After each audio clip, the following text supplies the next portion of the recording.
ඔබ මේ අත්දැකීම ලැබුණේ කොහොමද කියලා හරියාකාරව දන්නවනම් පින්වතුනි ඔය විදියට ඔය ජීවිතේ ගත කරන්නේ නැහැ.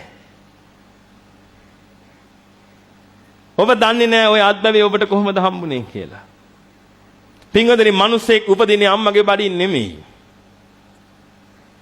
ගොඩාක් මිනිස්සු හිතාගෙන ඉන්නේ මිනිස්සයා උපදින්නේ අම්මගේ බඩින් කියලා.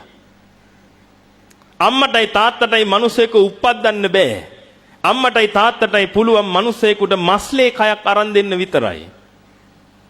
ඉපදීම කියන එක පින්වතුනි තනිකරම පූර්ණ කර්මජයි.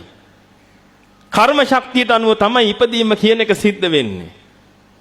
සාරිපුත්‍රයන් වහන්සේ සත්‍ය විභංග සූත්‍රයේ පෙන්눔 කළ දෙනවා පින්වතුනි මිනිස්සෙක්ගේ උපත සිද්ධ වෙන හැටි. සත්වයේගේ උපත සිද්ධ වෙන හැටි. කතමං චාවුසෝ ජාති යා තේසං සත්තානං තම්හි තම්මි සත්තනිකායේ ජාති සංජාති ඔක්칸ති අබිනිබ්බති කන්දානම් පාතුබාවෝ ආයතනානම් පටිලාභෝ අයං උච්චතාවුසෝ ජාති ජාති සංජාති ඔක්칸ති අබිනිබ්බති කන්දානම් පාතුබාවෝ ආයතනානම් පටිලාභෝ ඔන්න ඔය ටික උනාට පස්සේ තමයි පින්වතුනි ඔබ කියන්නේ ළමයා ඉපදුනා කියලා. ඔතනට කලින් ගොඩක් ඒවා වෙලා තියෙනවා. ජාතිය කියන එක ලබලා ඉවරයි එතකොට. ජාතිය කියන එක පින්වතුනි පූර්ණ වශයෙන්ම කර්මජව සිද්ධ වෙන්නේ. එහෙනම් කර්මජව ඔබ ඔය කය ලැබුවට පස්සේ ඔබට කයවල් තියෙනවා 4ක්. කයවල් 4ක් තියෙනවා. ඔබට පේන්නේ මොකක් විතරද? එකයි. ඔය මස්ලේ කය විතරයි ඔබට පේන්නේ. කර්මජ, චිත්තජ, ඍතුජ, ආහාරජ කියලා කයවල් 4ක් ඔබට තියෙනවා. ඒකෙන් කෑම දාන්න වැවෙන කය තමයි ඔය තියෙන්නේ. ඇති පදන් ගහකට පෝර දානවා වගේ තමයි දාන්න වැවෙනවා. ඔය ආහාරජ කය. මුලින්ම ඇති උනේ කර්මජ කය. ඒ කර්මජ කයයි චිත්තජ කයයි ඍතුජ කයයි කියන තුනත් එක්ක සියුම් වූ ආහාරජ කයක් ඉපදිලා පින්වතුනි සංජාතිකය කියන ගන්ධබ්බය මේ ලෝකේ උපදිනවා. මේ ගන්ධබ්බ කියලා කිව්වේ පින්වතුනි මහායානිකයෝ කියන අන්තරාභවිකය හැම නෙමෙයි. තථාගතයන් වහන්සේ විවිධ සූත්‍රවල පෙන්වලා දෙනවා ගන්ධබ්බා ඔක්칸ති හොಂತಿ. ගන්ධබ්බයාගේ ඔක්칸තිය මව් කුසට සිද්ධ වෙන හැටි පෙන්눔 කළා දෙනවා තථාගතයන් වහන්සේ. එහෙනම් හොද්දට කල්පනා කරගන්න පින්වතුනි ඔබගේ මේ පළමු උපත සිද්ධ වුණේ ඕන්න ඔය ආකාරයට පූර්ණ කර්මජව. ඔබ සංසාරේ කරගත්ත අනන්ත පුණ්‍ය ශක්තියක් ඇදිලා ඇවිදිලා. ඔබ මනුස්ස ගන්ධබ්බෙක් වුණා.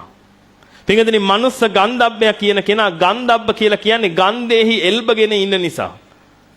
සංසාරයේ තිස්සේ සිල්වත් ගතිගුණ වලින් හිටියනම් ආන්නේ කෙනා පින්වතුනි සීල සුගන්ධයේ එල්බගෙන ඉන්න නිසා ඒ ඉපදිච්ච ගන්ධබ්බයට මල් වල සුවඳ, ගෙඩි වල සුවඳ, පොතු වල සුවඳ, මුල් වල සුවඳ ආග්‍රහණය කරගෙන ඉන්න පුළුවන්.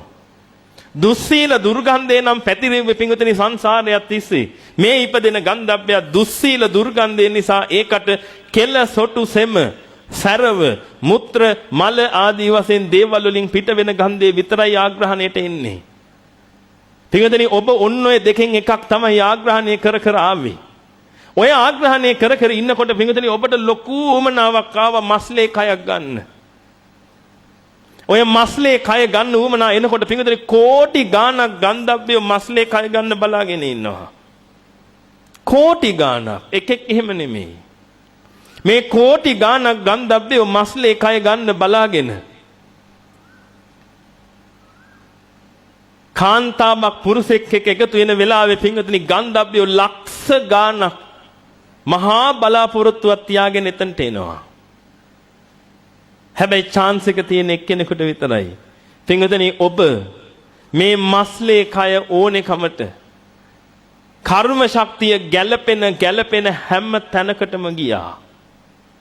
ඒ හැම තැනකටම ගිහිල්ලා පින්වතුනි ඔබ මස්ලේ කයක බලාපොරොත්තුෙන් හිටියා.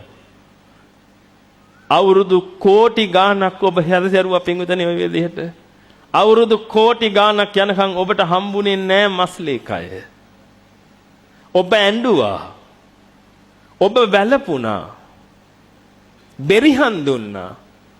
අනේ ඒකත් මට නැති වුණා කියලා කෑ ගැහුවා. එක අවස්ථාවක් ආවා. කර්ම ශක්තිය ගැළපිලා ඔබට යම් යුක්තානුවකට බැහැ ගන්න. ඒ බැහැගත් මොහොතේම පින්වතුනි ඒ කර්ම ශක්තියේ විපරීතකම නිසා ඔබට ආයෙ එළියට යන්න වුණා. නිගමන හිතලා බලන්න සමස්ත ලංකා තරඟයක් තිබිලා. ඒ තරඟයට ඔබ මහා අමාරුවෙන් පුහුණු වෙලා ඔක්කොම කළා තරඟ කළා. විනිශ්චය දෙන වෙලාවේදී නිවේදකයා කියනවා මේ තරඟයේ ප්‍රථම ස්ථානය ඔබට හිමි කියලා. කොහොමද එන්න ප්‍රීතිය? ඔබ උඩ පයින්නවා කෑ ගහනවා. කෑ ගහලා ඔල්වරසන් දෙන ඔබගේ පිරිසත් එක්ක එකතු වෙලා. ඊට පස්සේ නිවේදකයා කියනවා සමා වෙන්න. වැරදීමක් සිද්ධ වුණේ ඔබ නෙමෙයි මේ පුද්ගලයා කියලා. ඔබට ඇඬෙන්නේ නැද්ද? ඔබ කෑ ගගහ අඬන්නේ නැද්ද? පින්වතුනි එහෙම වෙච්ච අවස්ථාවල් අනන්තයි අප්‍රමාණයි ඔබගේ ජීවිතේ. මේ එකක්වත් ඔබ දන්නේ නැහැ. අනන්තයි අප්‍රමාණයි. දවසක් මහා කාශ්‍යප මහරහතන් වහන්සේ සත්වයාගේ චුති උප්පත්ති බල ඉන්නකොට ඉරිදීන් තථාගතයන් වහන්සේ ආලෝක ධාරාවක් නිකුත් කළා.